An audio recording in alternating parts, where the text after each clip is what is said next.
Cheers, Reese. I'll just start by just echoing the thanks of everyone else as well. Emma, Ralph, Aubrey, and Revisto for sponsoring the stage today. Just a great job all around, and it's great to get everybody here, and it's nice to see so many friendly faces. I think in a room makes a big difference. I'm head of digital construction at Kier, and I start with a somewhat of an apology. Insofar as this is going to be quite a whistle-stop tour from a contractor's perspective, so it's the idea is to try and give you a bit of a cradle-to-grave approach. So for no reason, Brian and I haven't actually sort of collaborated on this, but there are elements of sort of overlap, but hopefully in a little bit more detail. Some things that you'll probably pick up along the way. ISO 19650 for us is a big driver, so you'll hear a lot about that as we move through today. Go through some of our tools, platforms, and it'll be good just for you guys to understand what our approach is. We have a digital by default ethos. That's been our strategy now for a few years, and that's evolving. It's got to evolve, and the industry's evolving, and yeah, we're at the forefront of that. It's interesting to hear Brian talk about people, process, and technology, because that's actually where I think that the whole BIM journey started. And we're starting to try and evolve that and make it a little bit more organic and try to bring in those future threads. So now we try and combine the people and process bit, and we start to think more about digital enablement and actually the data and information aspect of our delivery itself. And the biggest advantage that we're all going to get out of good construction projects is good information, the ability to make more informed, better informed decisions that benefit not just the projects but wider businesses, and alongside the social, economic, and community aspects as well. So we've got a tool now. I think the next slide is actually called Ill-Fated Live Demo. I've purposely not tried to do this live because it doesn't work. I'll leave that to Peter and the other guys who are far more experienced with live demos. But what we've done, so as with all tier one contractors, we've got a project lifecycle management tool. It's our, how do we start a project? When we receive some documentation, what do we do? And we've made sure that BIM and information management according to ISO 19650 is an intrinsic part of that. And we've mapped requirements. I'm not sure if you can read this very well, but I think the slides are getting shared afterwards, so you can go through. And if there's any questions, I'll put my email on the screen. But there's actually 3 different colors in here.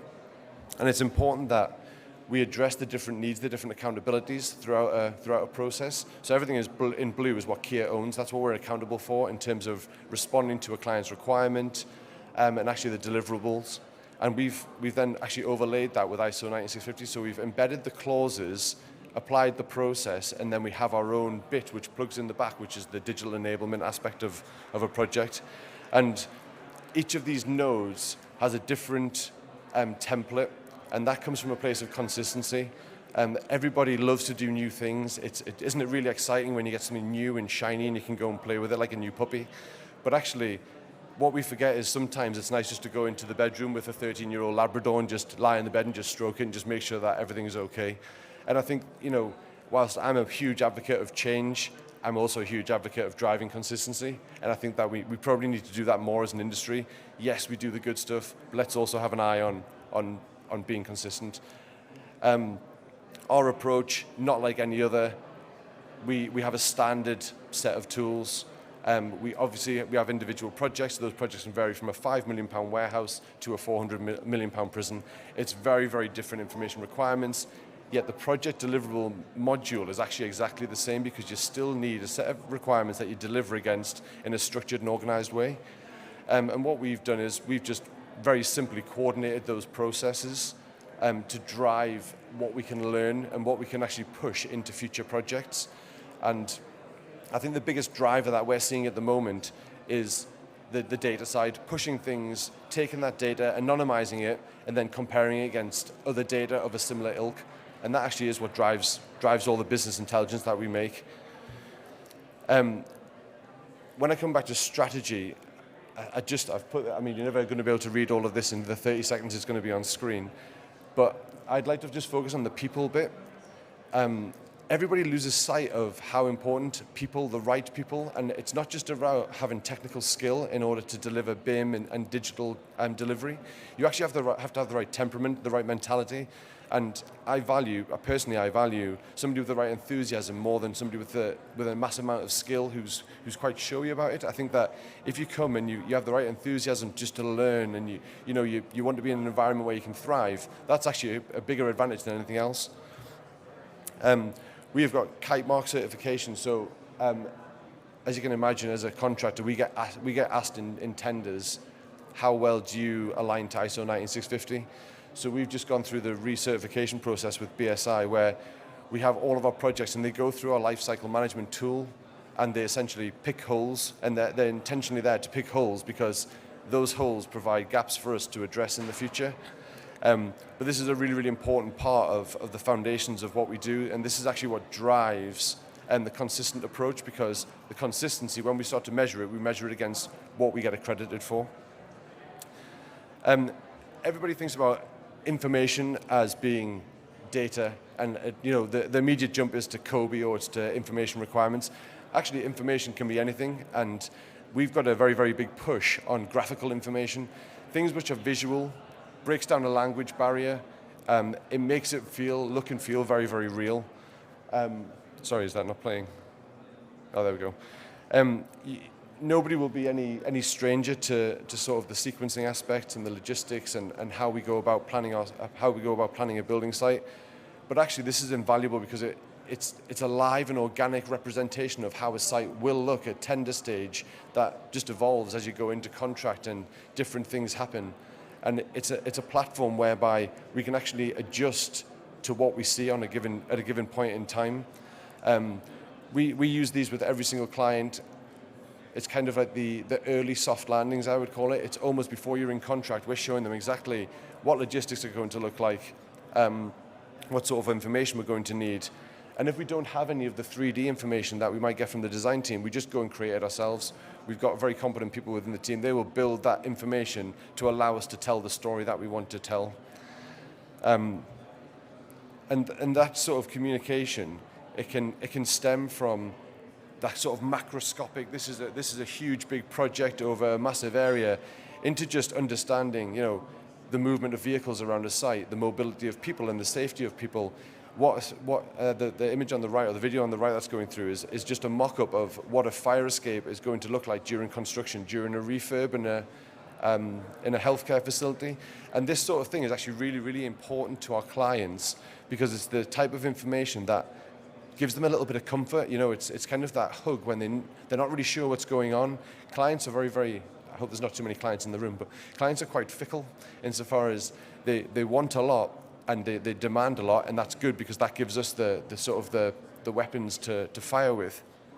But also, they're probably in the dark on a lot of things that go on our sites, and we're trying to bring that forward, and our reports are now quite a lot more interactive. They include things like progress videos, and we really try and bring what's going on to reality for the guys and for our clients. A shameless plug of Revisto here. So we are possibly one of the clients that Reese was referring to. So we've used Revisto now for just over a year, and we've had enormous success with just our site teams. Site teams alone, being able to overlay 2D details in a 3D environment for context, for perspective, just brings things to life. And it's the enablement piece. Everybody will talk about, we're going to provide training here and training there. Actually, putting somebody in front of something like Revisto, which is, it's about as easy a tool as to walk around and interrogate as there is. It puts all of the ownership and all of the kind of the madness in their own hands. They can just learn at their own pace. And we've had enormous success with this. And actually, I think Reese was with some of the guys a few weeks ago where we actually won an award at Fitzallen High School for it was for our overall digital by default strategy, but actually Revisto very much underpinned that.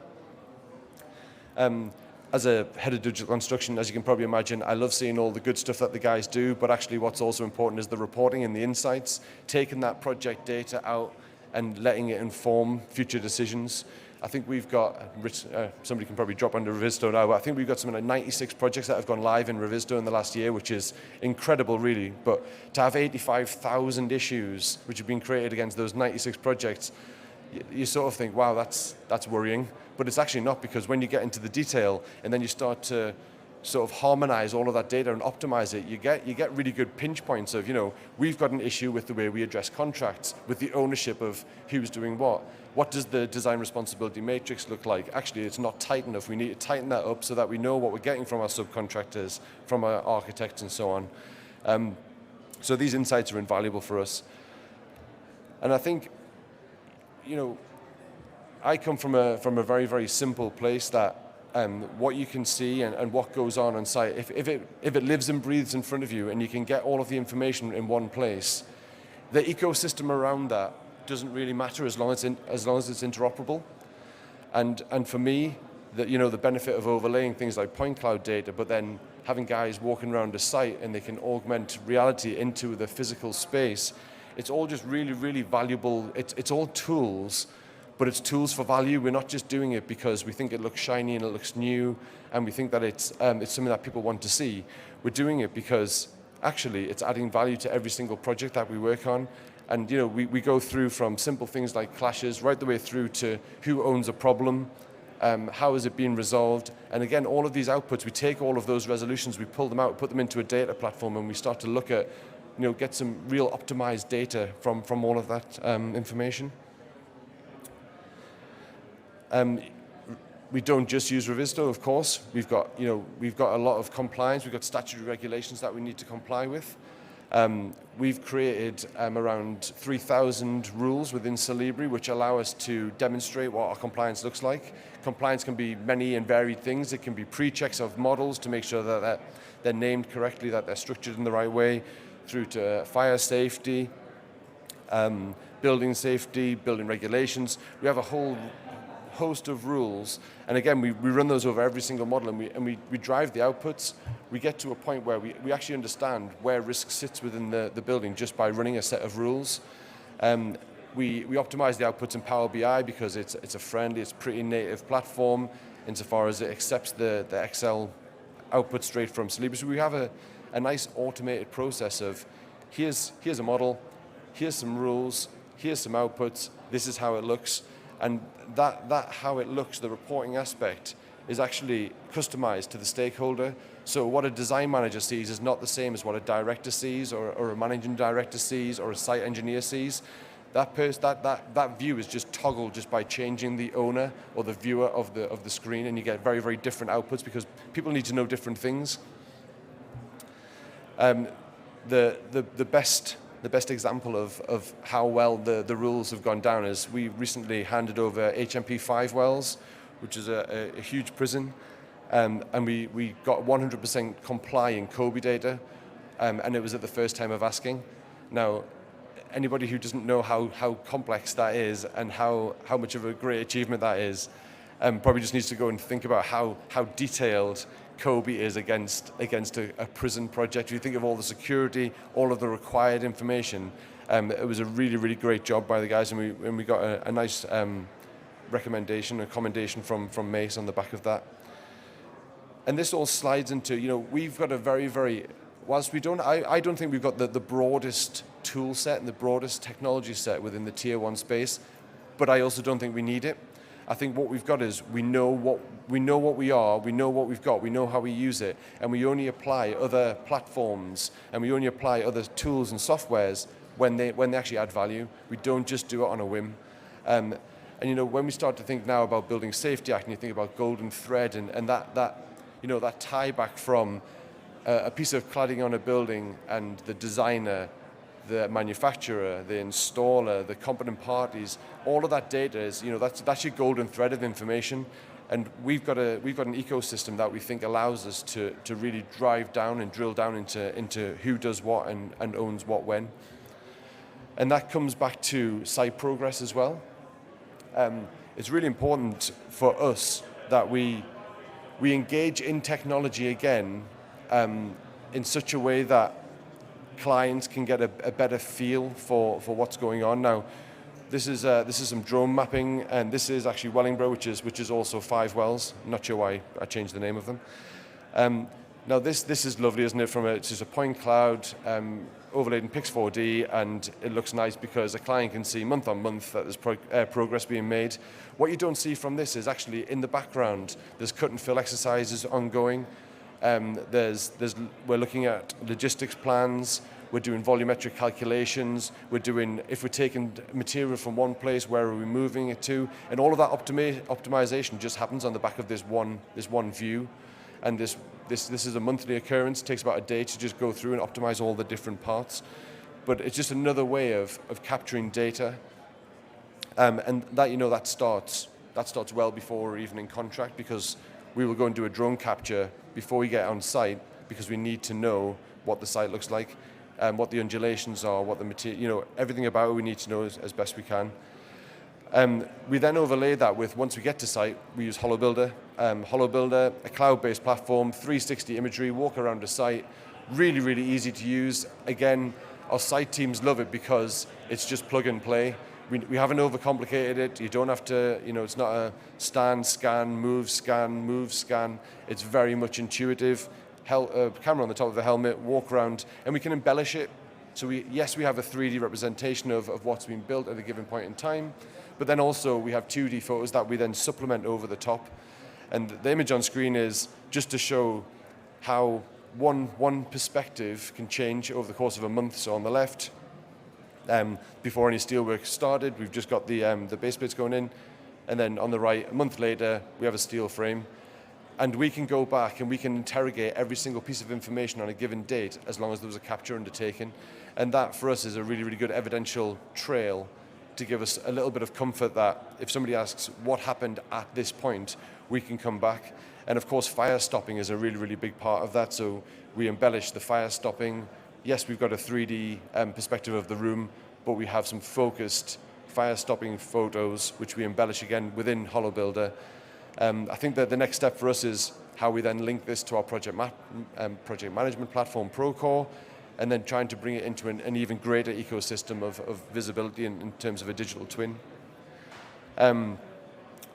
We also then, I think the kind of the end of our tools, our tech tools, probably finishes with Matterport. Matterport is what you see is what you get. It's pretty quick, it's pretty dirty, but at the same time it does add some serious value, because it gives us that perspective on what it is that we're building and what we're handing over. It allows us to do a bit of a high-level quality check as well. So yes, we've got people who go in and our compliance managers check what a project looks like, but actually this is just that record that this was as good as what we thought it was. I've talked a little bit around sort of the idea of people, and it's been really, really important for us to make sure that we get different levels of training. It's not always focused at the coal face, at the people who are doing the doing.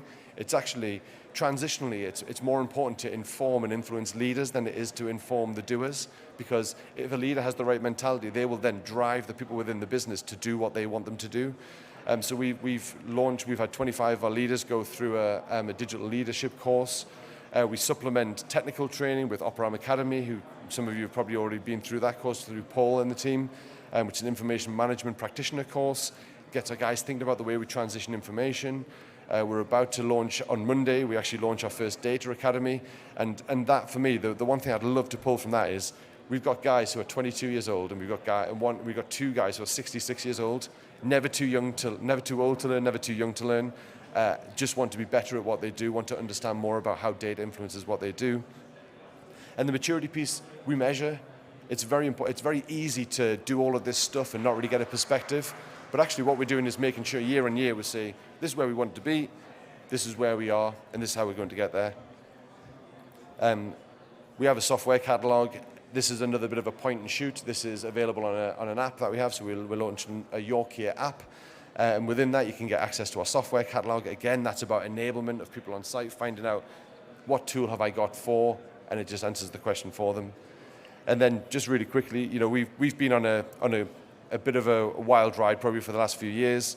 We've gone from having a digital strategy, getting the commitment and buy-in from leadership, through a bit of a turbulent time, but now we're coming out the other side and we're starting to drive a really different agenda. And our sites are all going to start having one of these things, a big digital mission statement, an interactive PDF or other platform where you can really get into whether it's information requirements, contracts, real-time analytics, all of that other good stuff. You can get into the detail just on a one-pager.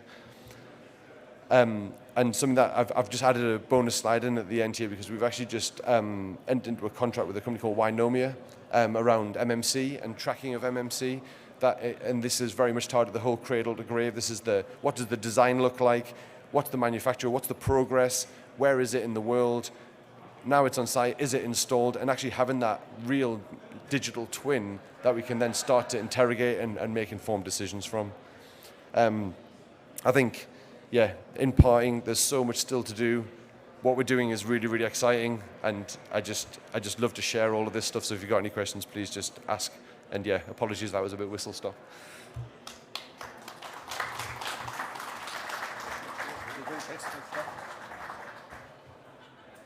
Thank you very much, Colin. Excellent. So great to see some even more familiar faces in the room here and some at the back. Maybe Harry or Rusha may pop up in a little bit if we're lucky. How are you doing, guys? Enjoying the show? Great stuff. So we move on. I quite like the sort of follow-on from Brian's talk there into Colin, especially the people, process, and technology, and seeing that being delivered within Kier. So next up, we have the BIM section head, Ian Hardin, my friend from Jacob. So Ian, over to you.